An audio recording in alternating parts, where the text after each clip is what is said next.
Okay, so what I'm going to do with Terry here is chuck on 20 kilo, hopefully without squashing his parts. Now what that does is essentially locks down the weight, because when you use heavy weights, your body gets a drag and wants to force itself down and out in different directions. So this just helps to lock him down with basically from his chest to his torso down. Now he can lock his feet under here, that way he locks his hips all the way through to his feet down, gives him a good structure, and he can push through his body as he wants to also then lift his arms up. So there's nothing wrong with that, it just makes it easier to do the form properly.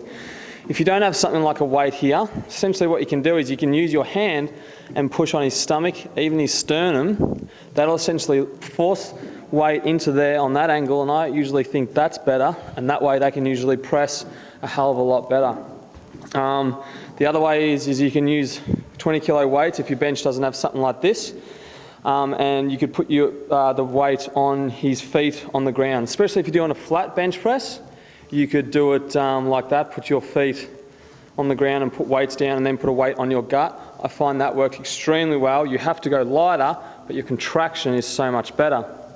And what Terry's doing here with his flies, so slight bend in his arms as he's coming down. His arms are going basically right over his, pretty much right over his mouth, his nose, his eyes, which is what you want, from your chest to the top of your shoulders, which is doing it perfectly. And also then when he comes up to the top, he's staying just outside, because as soon as you start to bring those dumbbells inside, you're resting essentially. Now if you're doing lots of drop sets or something, you may need to do something like that just to help, or maybe not, everyone's different. But that's probably about it for what I wanted to wrap up on that with doing a fly movement.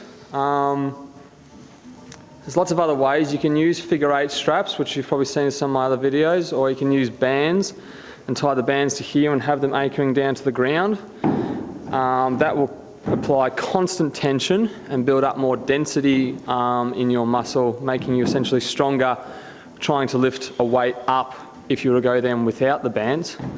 And now Terry's bringing the weights more forward and doing almost essentially more of a flat fly. So you can do that when you have a lighter weight, and look, there's nothing wrong with that, but you don't want to bring it too far forward, because then it applies too much strain on your shoulder, your middle and front, so you need to be careful there. So sometimes we usually will start where he is now, and then we'll finish with the incline. So as you can see, he could easily put that down and get it off himself, and that was well done, man, good job.